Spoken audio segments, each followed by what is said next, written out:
The wind howled across the desolate plains of Wyoming Territory, carrying with it the scent of sage and the promise of another harsh winter.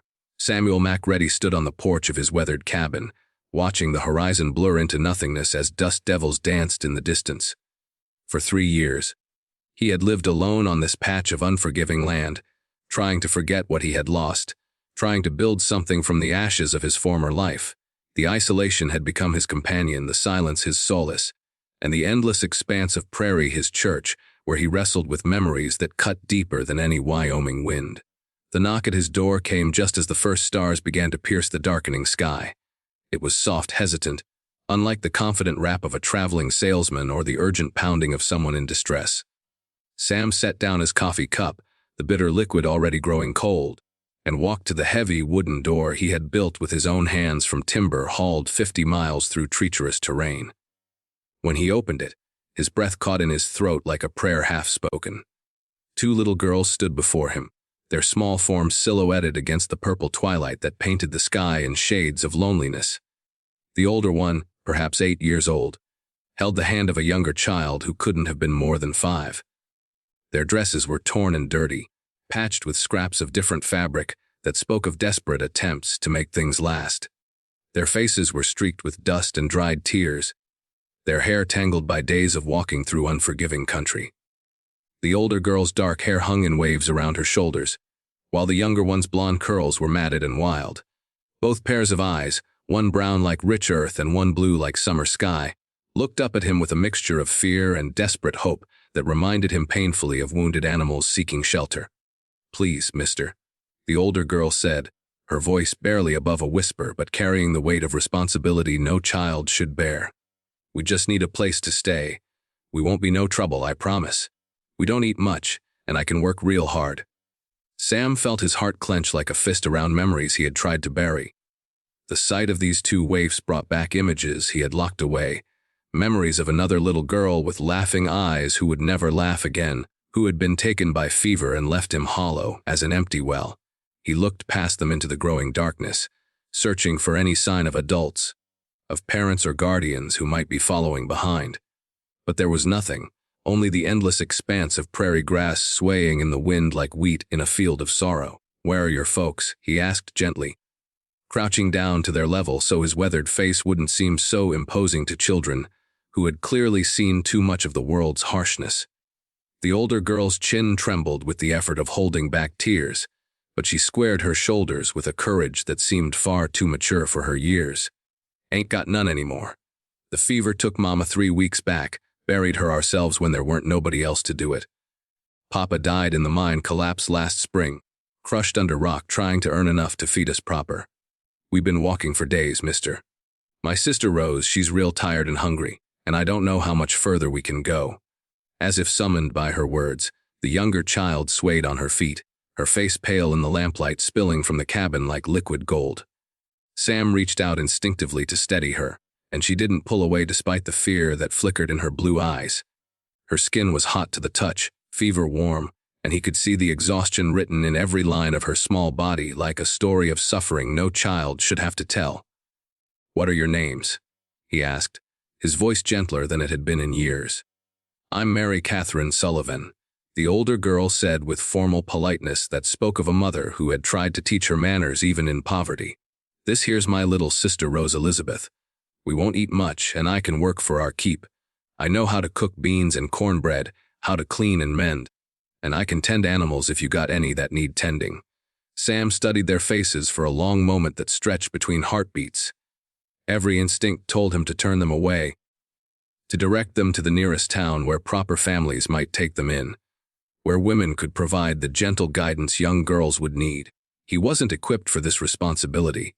He was a broken man living in isolation, nursing wounds that had never properly healed, trying to forget how to love because love led to loss and loss led to the kind of pain that could break a man's spirit entirely.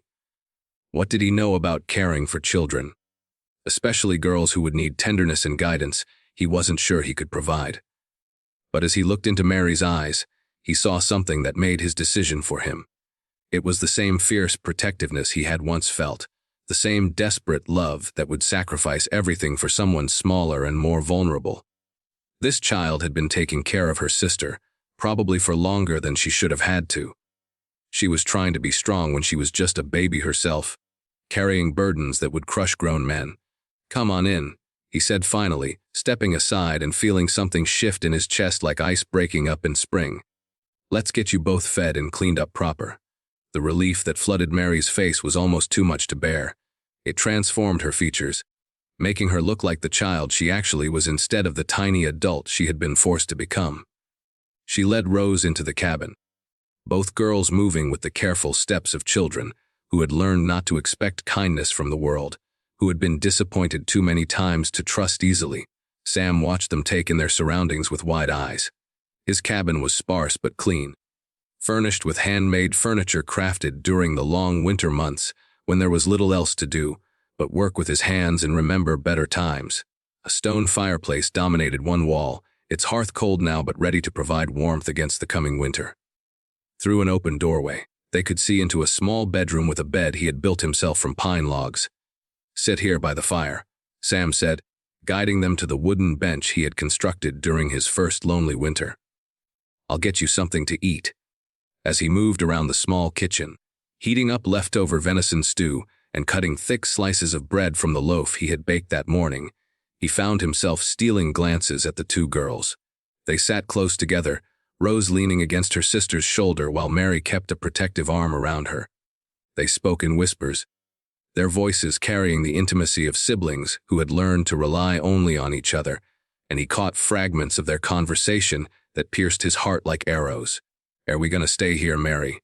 Rose asked in a voice so small it was barely audible above the crackling of the fire Sam had lit to chase away the evening chill. "I don't know, honey. Maybe for a little while if he's kind enough to let us. But don't get too comfortable, you hear? We might have to move on soon. Folks don't usually want extra mouths to feed, especially not two little girls with no family to speak for them." The words cut through Sam like a blade heated in forge fire. These children had learned not to trust in permanence, not to believe that anyone would want them for long. They had been taught by hard experience that kindness was temporary, that safety was an illusion that could be shattered without warning. He thought of his own daughter, Emma, who had died of scarlet fever along with his wife, Sarah, 4 years ago when the sickness swept through their settlement. Emma had been 6 years old, with blonde curls like roses and a laugh that could fill a room with sunshine. She had never known a day of uncertainty about whether she was wanted or loved. He brought them their food and watched as they ate, with the desperate hunger of children who hadn't had a proper meal in days. Mary made sure Rose got the best pieces of meat, the largest chunks of potato, taking only the broth and bread for herself. It was clear this was a pattern established through necessity, the older sister sacrificing her own needs for the younger one without thought or complaint. "Eat," Sam said firmly to Mary, pushing his own bowl toward her. "There's plenty more where that came from, and you're gonna need your strength if you're planning to help around here." After they had eaten their fill, their small stomachs finally satisfied, Sam drew water from the well and heated it for baths. He found some of his own clean shirts that could serve as nightgowns, the fabric soft from many washings. The girls were hesitant at first, clearly unused to such kindness from strangers, uncertain whether this generosity came with expectations or demands they weren't prepared to meet. But exhaustion won out over caution, and soon they were clean and warm and looking more like the children they were meant to be. While they washed, Sam made up beds for them in his own bedroom, taking blankets and pillows out to the main room for himself. He spread the quilts his wife had made years ago with careful stitches and patient love, quilts that had remained folded away because the memories they carried were too painful to face every night. But now they would serve a new purpose, providing comfort to children who needed softness in their lives. As he settled the girls under the covers, Rose reached up with one small hand and touched his face with the gentle trust of a child who had decided he was safe. "Thank you, mister," she whispered, her voice heavy with sleep and relief. "Sam," he corrected gently, surprised by how right it sounded to be called by name again after years of speaking only to himself in the wind. "My name is Sam." "Thank you, Sam," she said, and closed her eyes with the peaceful expression of a child who finally felt secure.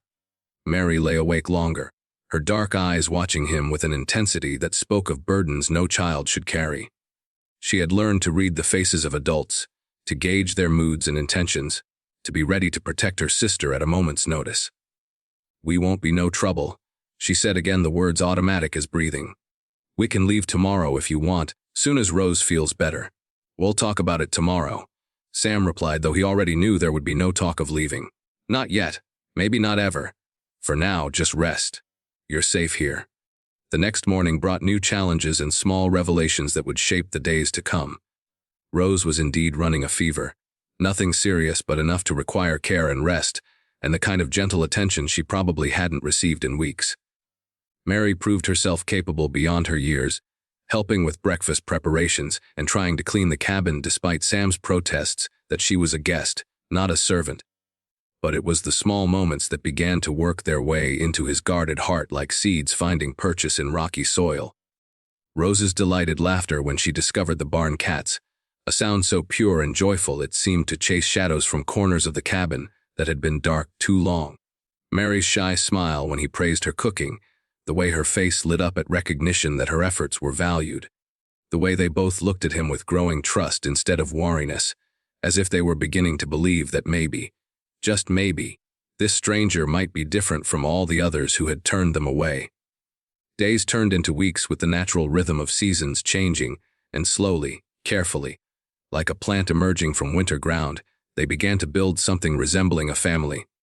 Sam taught Mary how to read using his small collection of books, watching her trace letters with her finger and sound out words with the determination of someone who understood that knowledge was power.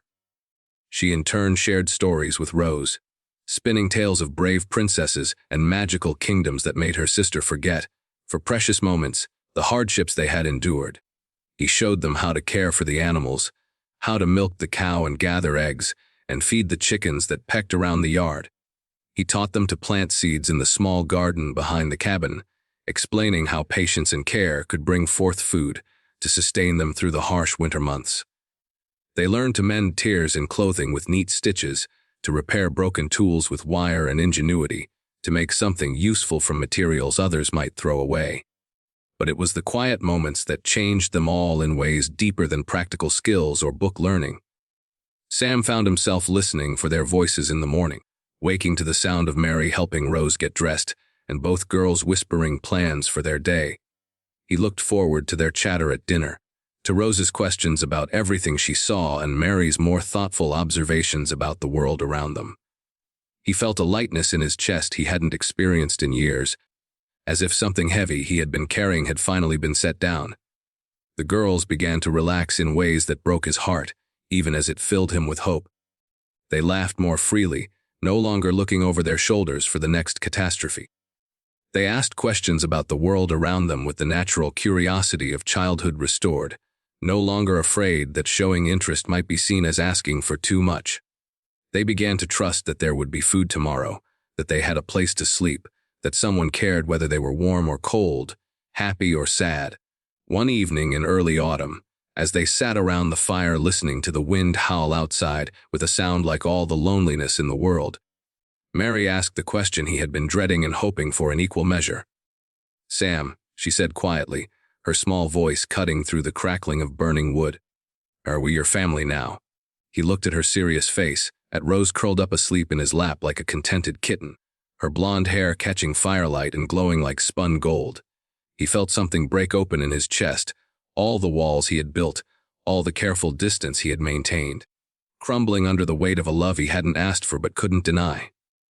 "I'd like that," he said quietly, his voice rough with emotions he had kept buried for years. "If you'd like that too." Mary's smile was like sunrise after the longest night, transforming her face with pure joy and relief that made Sam understand how desperately she had hoped for exactly this moment. The challenges didn't end there, because life on the frontier never offered easy paths or simple solutions. Winter came early and harsh that year, testing their small household in ways that made Sam grateful for the girls' resilience and resourcefulness. The wind howled around their cabin like a living thing trying to get inside, and snow piled against the windows until they lived in a world of white silence broken only by their own voices and the crackling of the fire that never went out. Rose fell sick again with a chest cold that had Sam pacing the floor for 3 nights running, afraid of losing another child to illness, haunted by memories of Emma's labored breathing in those final days. He sat by Rose's bedside, cooling her fever with damp cloths and listening to her breathe, while Mary helped with remedies she had learned from watching her mother tend to sick neighbors. Mary struggled with lessons that came easily to other children her age, having missed so much formal education during the chaotic months after her parents' deaths. But her determination never wavered, and she attacked each new concept with the fierce concentration of someone who understood that learning was a gift not everyone received. She practiced her letters by firelight, sounded out words until they made sense, and slowly, steadily, built a foundation that would serve her for the rest of her life. There were also the looks and whispers when they made their monthly trips to town for supplies, riding in Sam's wagon with Rose bundled between them, and Mary sitting up straight with pride at being part of a family again.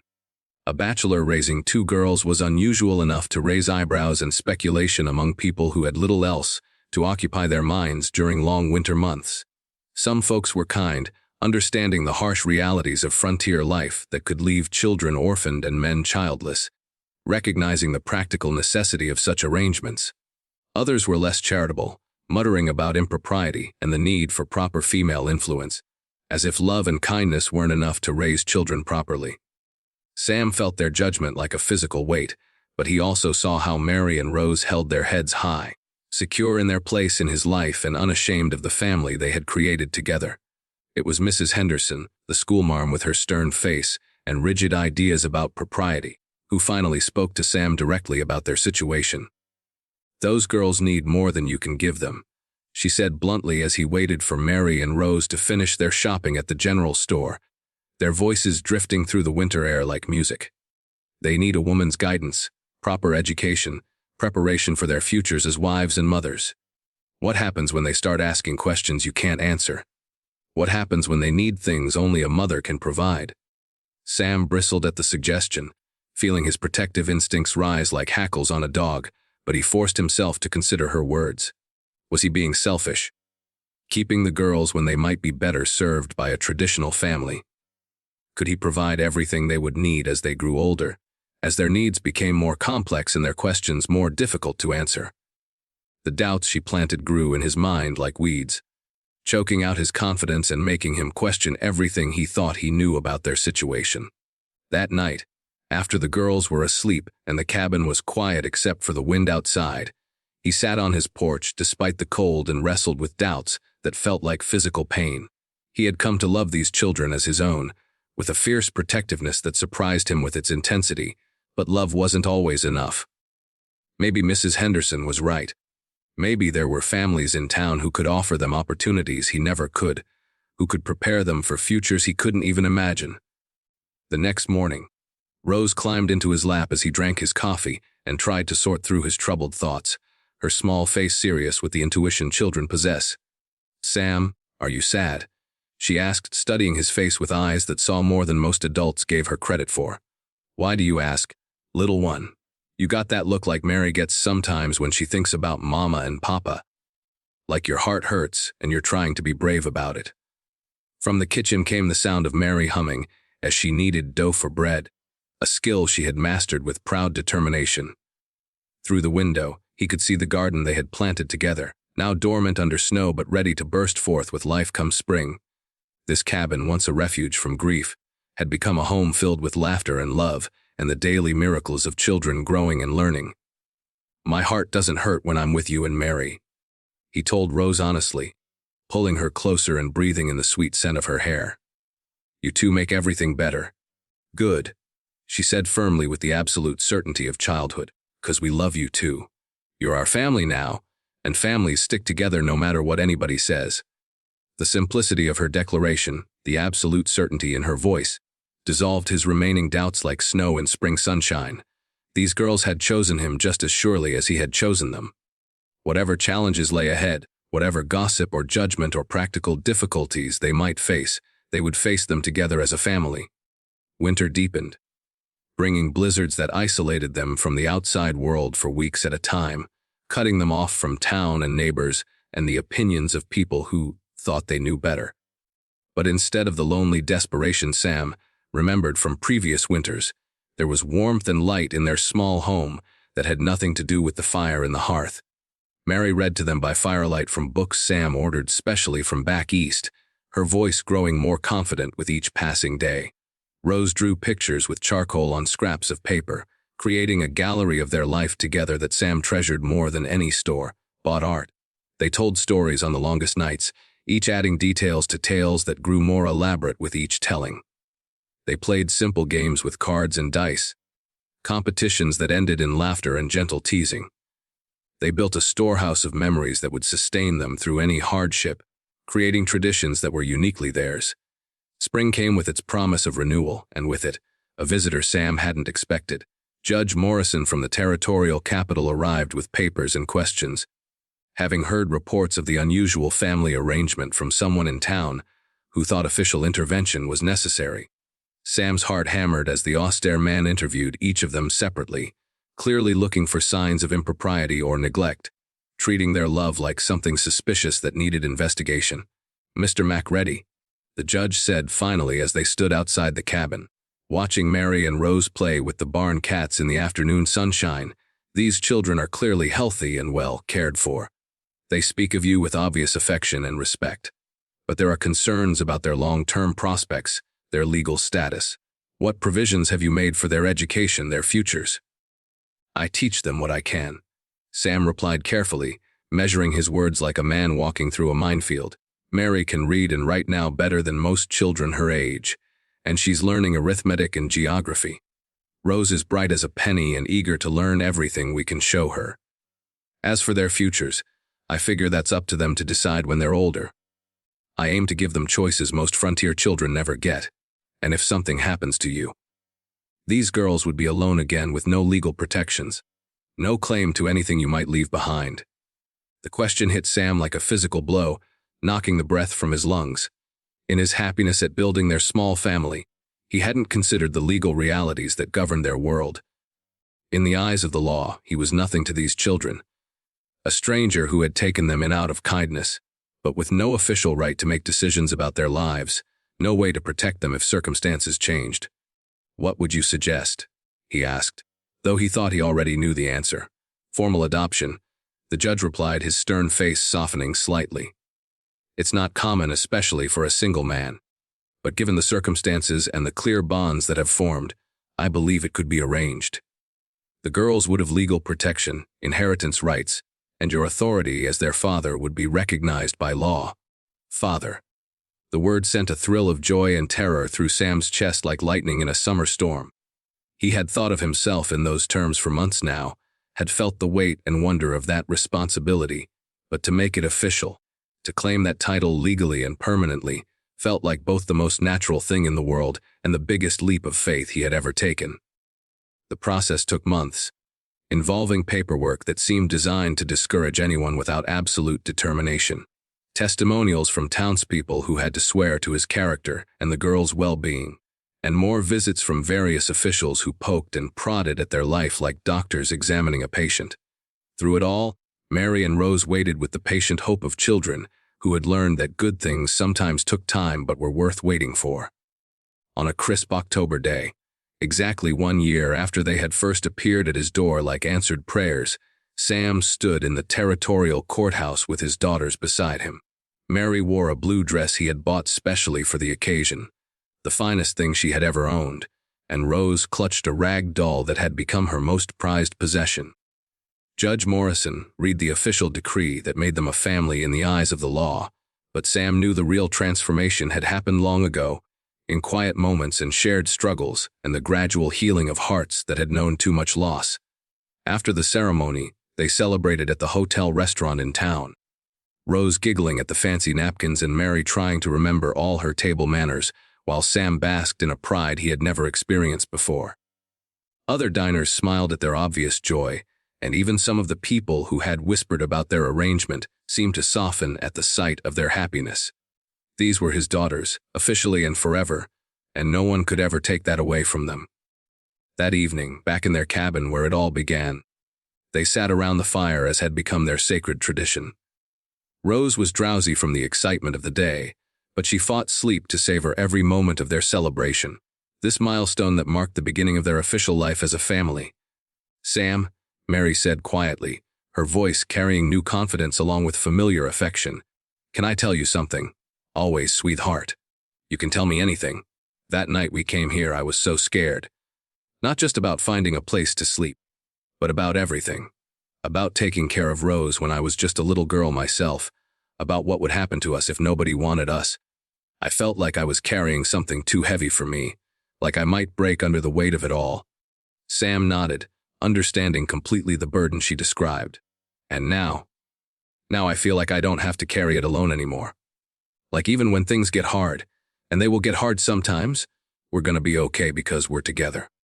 Because we're a real family now, not just people who happen to find each other."